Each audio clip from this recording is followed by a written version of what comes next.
आणि म्हणून यापुढे देखील फक्त विकास विकास आणि विकास हाच अजेंडा आहे आपला. काही लोकांना फक्त निवडणूक आली की मराठी माणूस, मराठी माणसाची आठवण येते. एरवी ही मंडळी मराठी माणसाकडे ढुंकूनही पाहत नाहीत आणि त्यांना मराठीसाठी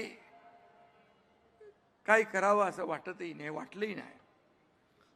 मी मागेही म्हणालो होतो, दिवसभर नेटफ्लिक्स आणि जमेल तेव्हा पॉलिटिक्स एवढाच त्यांचा इंटरेस्ट आहे.